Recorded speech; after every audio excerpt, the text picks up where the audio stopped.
The Labrador Retriever, the history of the top-selling dog breed over the last 30 years. Chapter 1. The Genesis in Newfoundland. The raw, untamed beauty of Newfoundland in the 17th and 18th centuries provided the backdrop for the genesis of a breed that would become renowned worldwide, the Labrador Retriever.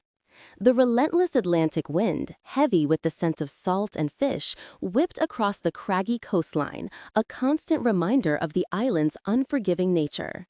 European settlers, primarily hardy British and Portuguese fishermen, braved these harsh conditions, establishing a precarious foothold on this remote land. And with them, they brought their dogs. These weren't the meticulously pedigreed animals of later eras. They were working dogs, a motley collection of breeds and types, likely a blend of water dogs, perhaps ancestors of modern spaniels, retrievers, and other sporting breeds, each possessing traits that suited the maritime life. These dogs, thrust into a challenging environment, faced a Darwinian struggle for survival. The Newfoundland landscape, with its icy waters, dense forests, and rugged terrain, demanded adaptability and resilience.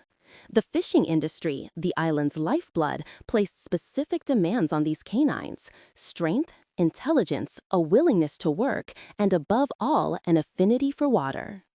Over generations, these imported dogs adapted, evolving to meet the unique challenges of their new home.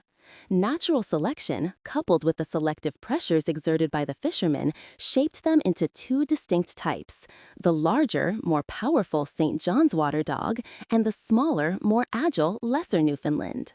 These weren't rigidly defined breeds in the modern sense, but rather two recognizable variations within a population of working dogs, each fulfilling a specific niche. The St. John's water dog, a robust and heavily coated animal, became the powerhouse of the Newfoundland harbors. Larger and more muscularly built than its smaller counterpart, it was the draft horse of the canine world. These dogs were tasked with retrieving fishing nets, often heavy and waterlogged, from the frigid embrace of the Atlantic. Imagine the scene: fishermen hauling in their catch, the net straining under the weight of fish and seaweed, the St. John's water dog plunging into the icy water, its thick coat providing some protection against the cold, retrieving the errant net and bringing it back to the boat.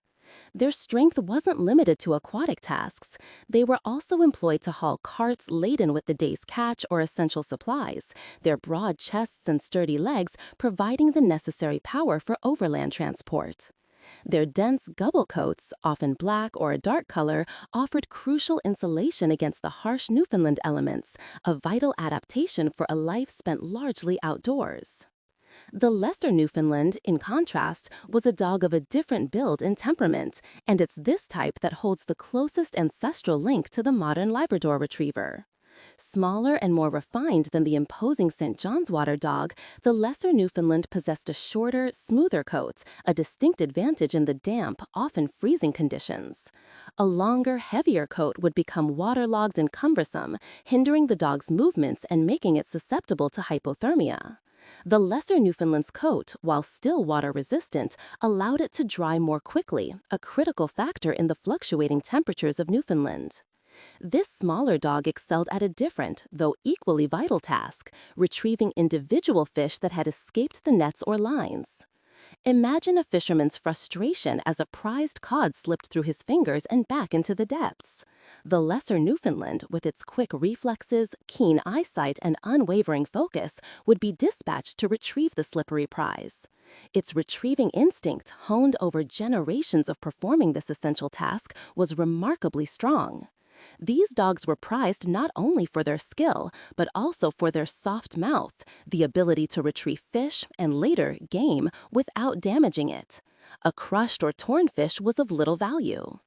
Beyond their practical skills, the lesser Newfoundlands possessed a temperament that made them valued companions. While strength and stamina were paramount for the St. John's water dog, the lesser Newfoundland was prized for its intelligence, trainability, and gentle disposition. Their eagerness to please and their natural affability made them welcome members of the fishermen's families.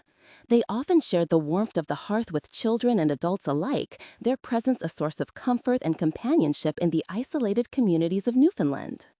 Their otter-like tail, broad at the base and tapering to a point, acted as a rudder in the water, further enhancing their swimming abilities. It was these specific qualities, the shorter, water-resistant coat, the otter tail, the innate retrieving instinct, the gentle and tractable temperament, and the soft mouth, that would eventually capture the attention of English nobility and sportsmen, setting the stage for the breed's journey across the Atlantic and its ultimate transformation into the Labrador Retriever we know today. But the story begins here, amidst the rugged beauty and challenging conditions of Newfoundland, with these two distinct variations of working dogs, each playing a crucial role in the lives and livelihoods of the people who shared their island's home. The legacy of these early Newfoundland dogs would shape not only a breed, but a canine companion cherished by millions around the world.